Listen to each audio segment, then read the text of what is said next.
জবার ঘরে সবার গলা শুনলাম, তুমি এই ঘরে আসিছো কি কারণে? যাও জবার ঘরে গিয়ে গল্প করো গিয়ে। তাড়াই দিচ্ছেন? আমি কিন্তু খুব রাগ হচ্ছি।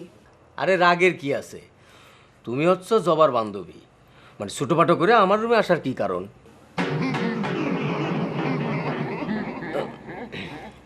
এখন আবার মুডের উপর দিয়ে গম্ভীর হয়ে যাওয়ার কি কারণ?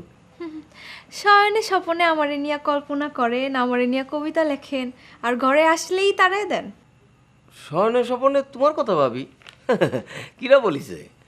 কেন সেদিন পেখমের মধ্যে আপনি আমার রূপ দেখে বলেননি, এ কি দোলন, তুমি সাইলেন্টের মধ্যে দিয়ে নীরবে কখন এসেছো?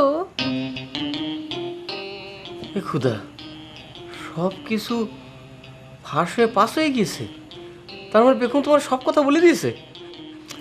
শোনো দুলন, সেদিন হয়েছিল কি, মানে আমি একটা কবিতা লিখতে লিখতে হঠাৎ করেই কল্পনার মধ্যে তুমি চলে আসিছো।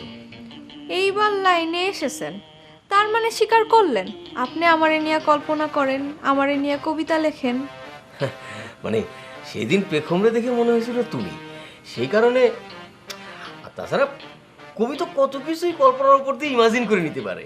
মানে কবির কল্পনা তো হচ্ছে একদম নেশার। কবি হাজারটা কল্পনা করতে পারে, কিন্তু আমার বিনা অর্ডারে আমারে নিয়ে কল্পনা করার কোনো অধিকার কোনো কবির নাই। আর আমারে নিয়ে কবিতা লেখার পারমিশনও আমি কবিরে দেই নাই।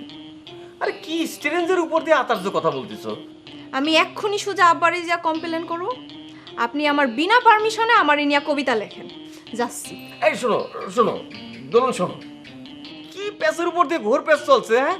আপনার সরার প্রশংসা করার জন্য আমি এই ঘরে এসেছিলাম, আর আপনি আমার যে অপমান করলেন এর মজা আপনার পাতি হবে। পবন খুনকার যদি জানতে পারে আপনি তার মেয়ের বিনা পারমিশনে তার মেয়েরে নিয়ে রোমান্টিক কবিতা লিখেছেন, তাহলে বুঝতেই পারছেন আপনার অবস্থা কি হবে। সে আপনারে কেমন খুলনা গোয়ালন্দ করে ছাড়বে। আসি। এই দোলন, এই দোলন প্লিজ শুনে যাও। দোলন, হে খুদা, তুমি দুনিয়াটা কি দিয়ে বানাইছো? সব খালি ঘোর প্যাস আর ঘোর প্যাস, সব জায়গায় কন্টক বিছানো। দোলন যদি সত্যি সত্যি পবন চেয়ারম্যানের কাছে বলে দেয়, তাহলেই তো পরে কবিরে মাইরে একদম ছবি বান। এ খুদা, এ খুদা, এ কবিরে তুমি বাঁচাও। তুলন, এ তুলন।